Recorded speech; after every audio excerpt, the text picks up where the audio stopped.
Hello दोस्तों, कैसे हैं आप लोग। मैं नागेश कुमार स्वागत करता हूं आपका अपने चैनल गुरुजी नॉलेज वर्ल्ड पर और आई होप कि आप लोग बहुत अच्छे होंगे।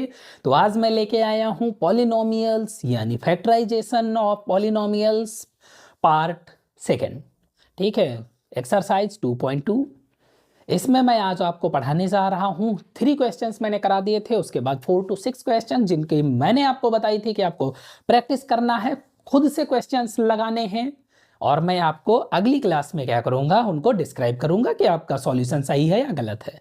आई होप कि आप लोगों ने क्वेश्चंस को सॉल्व कर लिया होगा और आप अच्छे से समझ में आएंगे कि क्या करना है, आपको जीरोज निकालने हैं और रिलेशनशिप शो करना है between zeros and coefficients. Clear? So now let's start. बिना देरी किए हम सीधे क्वेश्चंस पे आते हैं। क्वेश्चन नंबर फर्स्ट का 4th क्वेश्चन है। तो क्वेश्चन नंबर है 1 और 1 का 4th पार्ट दिया हुआ है। 4th पार्ट में क्या कहा गया है कि 4u² प्लस 8u। तो इस 4 को थोड़ा सा चेंज कर लो क्योंकि u आया है, तो 4 हम ये वाला बना लेते हैं, 4u² प्लस 8u। अब यहाँ पे 2 ही टर्म्स हैं, 3 टर्म्स नहीं दिए गए हैं, तो थर्ड टर्म जब नहीं होता है तो हम 2 ही टर्म में कॉमन कर लेते हैं। तो 2 टर्म्स में क्या हो जाएगा, यहां से दोनों में देखो क्या है, 4 कॉमन है, u भी कॉमन है, यहाँ क्या बच रहा है, यहाँ सिर्फ u बच रहा है और यहाँ पे बच रहा है 4 2 सा 8, 2 बच रहा है। क्लियर? इतना ही आएगा। तो अगर हम कहें if 4u is equal to 0, तो u की वैल्यू क्या हो जाएगी, 0/4 यानी 0 आ जाएगा। यहां से अगर हम कहेंगे if u plus 2 is equal to 0, तो u की वैल्यू क्या आ जाएगी, -2। यानी यहां से अगर हम जीरोज की बात करेंगे तो जीरोज हो जाएंगे आपके 0, -2। क्लियर? ये आपके आ गए जीरोज। यहां से फिर हम क्या निकालते हैं, सम ऑफ जीरोज निकालते हैं। सम ऑफ जीरोज यहां से देखेंगे तो ये क्या हो जाएगा, 0 प्लस -2। यहाँ पे b अपॉन ए, यहाँ देखो a² plus ax² plus bx plus c. अब यहाँ पे c की वैल्यू क्या दी हुई है, 0 दी हुई है, इसको हम प्लस 0 भी लिख सकते हैं। 0 किसी में ऐड करो या माइनस करो कोई फर्क पड़ता है, नहीं पड़ता है। तो यहाँ से क्या हो जाएगा, b अपॉन ए, माइनस का b अपॉन ए, ये फॉर्मूला होता है, आपको पता है। ठीक है, तो इतना लिखने की नीड को ऐसे कोई है नहीं क्योंकि फॉर्मूला मैं पहले से बता चुका हूँ। तो b की वैल्यू क्या आ जाएगी, माइनस का 8 अपॉन a की वैल्यू क्या है, 4। यहाँ से सॉल्व करेंगे, प्लस माइनस माइनस हो जाएगा, -2 यहाँ से कट करोगे, 4 2 8, यानी -2 इज इक्वल टू -2। ये इक्वल आ गया, यानी ये आपका जो सम ऑफ जीरोज है ये क्लियर है। प्रोडक्ट ऑफ जीरोज की बात करेंगे तो यहाँ से प्रोडक्ट ऑफ जीरोज ले लेते हैं। प्रोडक्ट का मतलब होता है मल्टीप्लीकेशन। ठीक है, तो प्रोडक्ट ऑफ जीरोस क्या है, 0 मल्टीप्लाई -2, ये मल्टीप्लीकेशन में हो जाएगा। यहां पर भी क्या होता है, c अपॉन ए, यही फॉर्मूला होता है। तो c की वैल्यू क्या है, ऑलरेडी 0 है, तो 0 अपॉन में a की वैल्यू क्या है, 4, 0/4 और यहाँ 0 मल्टीप्लाई -2, ये 0 हो जाएगा। तो 0 इज इक्वल टू 0 ये आ गया, यानी प्रोडक्ट भी आपका आ गया। तो रिलेशनशिप भी शो हो गया और यहाँ आपका आंसर भी आ गया। ये दोनों चीजें क्लियर हो गई। स्क्रीनशॉट लेना चाहें आप ले सकते हैं। 4th क्वेश्चन आपका यही था जो कि क्लियर हो गया आपको। नेक्स्ट क्वेश्चन पे आते हैं।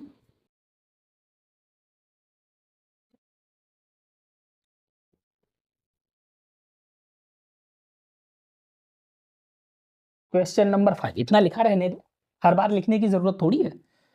क्वेश्चन नंबर 5 और t² -15 दिया हुआ है, बस इतना काफी हमको जानने के लिए कि अगला क्वेश्चन क्या दिया है, t² -15 ये दिया हुआ है। अब यहाँ पे 2 टर्म्स हैं, अब यहाँ कोई ऐसा टर्म नहीं है। अब bx वाला टर्म तो हटा दिया, यानी यहाँ जो इक्वेशन बनती है ax² होती है प्लस का bx प्लस का c। अभी वाले में c नहीं था, यानी 4th क्वेश्चन में c नहीं था। इस क्वेश्चन में क्या है, c तो है लेकिन ये b नहीं है, यानी इसको अगर ax² प्लस ये 0x लिख सकते हैं। ठीक है, तो यहां पर क्या है, ax² वाला टर्म दिया है और c का टर्म दिया है, यानी कांस्टेंट टर्म दिया हुआ है। तो यहां से कैसे निकालेंगे, आपको एक फॉर्मूला मैंने बताया था, a² - b² is equal to क्या होता है, a plus b a minus b. तो ये उसी फॉर्मेट में है, ये a का स्क्वायर हो गया, इसको a मान लिया, और ये 15 किसका स्क्वायर होता है, √15 का स्क्वायर होता है। तो ए स्क्वायर माइनस बी स्क्वायर बन गया। यहां से सॉल्व करेंगे तो क्या हो जाएगा, ए प्लस बी और ए माइनस बी, यानी टी प्लस रूट 15 और टी माइनस रूट 15 ऐसे आ जाएगा। क्लियर। यहां से सॉल्व करेंगे, if t plus root 15 is equal to 0, तो टी की वैल्यू क्या हो जाएगी, माइनस का रूट 15, और इफ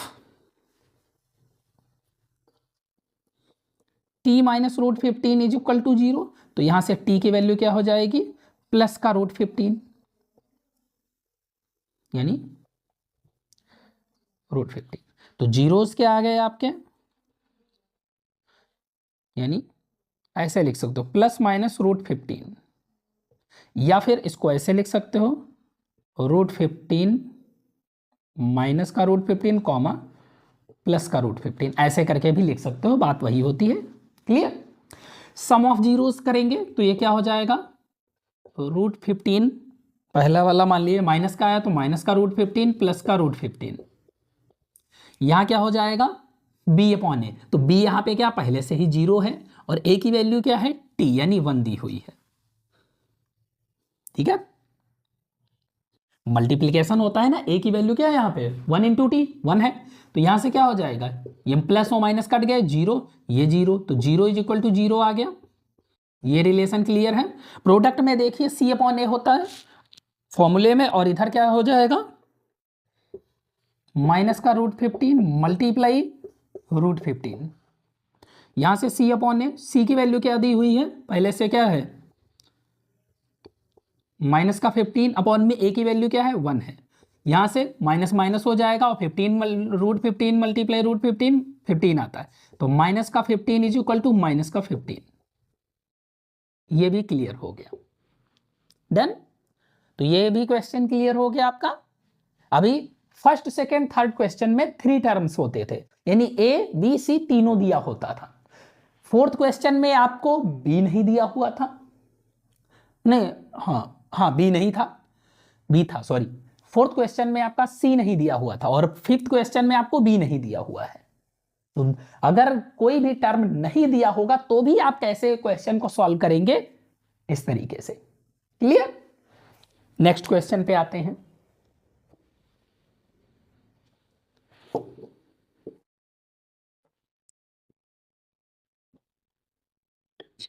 सॉरी, ये फोर्थ और फिफ्थ दोनों हो गए।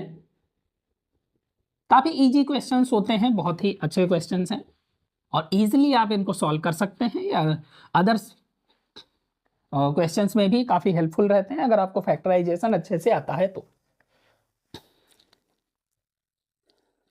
अगला दिया हुआ है 3x² minus x minus 4। Number 6th question है 3x² माइनस एक्स माइनस 4। अब यहां से देखिए हमने क्या बताया था, फर्स्ट और थर्ड, यानी ए और सी की मल्टीप्लाई करेंगे तो 3 4 जा 12, मल्टीप्लाई करने पर 12 आना चाहिए और माइनस करने पर 1 आना चाहिए। तो कौन कौन से दो नंबर ऐसे होते हैं, यही दोनों हैं, 4 3 जा 12, 4 में से 3 गया 1, दो ही नंबर हैं। यहां से सॉल्व करते हैं इसको, 3x² माइनस का आना चाहिए तो माइनस वाला नंबर बड़ा हो जाएगा, माइनस का 4x प्लस का 3x, 4 में से 3 गया 1 बचेगा और ये माइनस का 4। सॉल्व करेंगे, दोनों में कुछ कॉमन नहीं है, x सिर्फ कॉमन है तो यहां बचेगा 3x माइनस का 4, यहां पे भी कुछ कॉमन नहीं है, प्लस का 1 कॉमन है तो ये हो जाएगा 3x माइनस का 4। सॉल्व करेंगे तो ये 3x माइनस 4 अगेन कॉमन, दोबारा कॉमन ले लेंगे, दोनों तरफ है, और ये इधर क्या बचेगा x plus 1। If 3x minus 4 is equal to 0 लेंगे तो 3x की वैल्यू क्या हो जाएगी, माइनस का 4 उधर जाएगा तो प्लस का 4 हो जाएगा, तो x की वैल्यू क्या आ जाएगी 4/3। और सॉल्व करेंगे, अगर इफ x प्लस 1 लेंगे हम, x plus 1 is equal to 0 मानते हैं तो x की वैल्यू क्या हो जाएगी, माइनस का 1 हो जाएगी, यानी जीरोज आपके क्या आ गए 4/3 कॉमा माइनस 1, ये दोनों जीरोज आ गए। अच्छा ये इस बार मिटा दिया था, तो यहां से सॉल्व करते हैं, ये लिखते हैं सम ऑफ जीरोज, दोनों को ऐड करो तो क्या हो जाएगा, ये 4/3 प्लस का -1, यहां b अपॉन ए तो b की वैल्यू क्या है, माइनस पहले से लगाएंगे, ये b के मल्टीप्लाई में क्या है 1 ही है, तो माइनस का 1 और अपॉन में क्या आएगा a की वैल्यू क्या है 3। यहाँ से सॉल्व करेंगे 4/3 माइनस का 1, ये माइनस माइनस 1 हो जाएगा प्लस का, तो ये 1/3 आ जाएगा। इधर सॉल्व करेंगे तो 4 माइनस 3 बन जा 3 में 3, ये 1/3 इज इक्वल टू क्या हो जाएगा 4 माइनस 3 1, तो 1/3, यानी सम ऑफ जीरोज क्लियर हो गया। देखो दोनों तरफ इक्वल आ गया, यानी अगर जीरोज को हम सम करते हैं तो भी वही आएगा, और कॉफिशिएंट्स के थ्रू अगर हम फॉर्मूले के थ्रू आंसर निकालते हैं तो भी b/a सेम आएगा, यानी सम ऑफ जीरोज सेम आता है। प्रोडक्ट ऑफ जीरोज की बात करते हैं, सी अपॉन प्रोडक्ट ऑफ जीरोज, ये 4/3 मल्टीप्लाई में माइनस का 1 है। यहां से सॉल्व करेंगे जीरोज c/a, c की वैल्यू क्या है माइनस का 4 एक, और a की वैल्यू क्या है 3। यहां से सॉल्व करो तो 4 बन जा 4 माइनस का 4/3, ये देखो सेम आ गया, तो ये भी क्लियर है। आई होप कि आपको क्लियर हो गया। तो 6 क्वेश्चंस फर्स्ट क्वेश्चन में थे, 3 क्वेश्चंस मैं आपको इससे पहले की क्लास में करा चुका हूं, और 3 क्वेश्चंस मैंने आज कराया। इन तीनों क्वेश्चन में तीनों टाइप के क्वेश्चंस मिल गए, जिसमें ax² plus bx plus c तीनों दिए हुए थे टर्म्स। एक में आपको सी का टर्म नहीं दिया हुआ था और एक में आपको बी का टर्म नहीं दिया होता, बट तीनों क्वेश्चंस को आपने सॉल्व करना सीखा। आई होप कि आपने क्वेश्चंस अपने आप से जो लगाए होंगे उनके भी आंसर्स आपको अच्छे से आ गए होंगे, आपने सही से सॉल्व किया होगा। अब आप मैच कर लीजिए कि आपका आंसर सही था, गलत था, कैसा था। क्लियर। बाकी मेरी अदर क्लासेस के लिए प्लेलिस्ट आपको डिस्क्रिप्शन बॉक्स में मिल जाएगी, आप डिस्क्रिप्शन बॉक्स में जाके मैथ्स और इंग्लिश दोनों की क्लासेस को देख सकते हैं।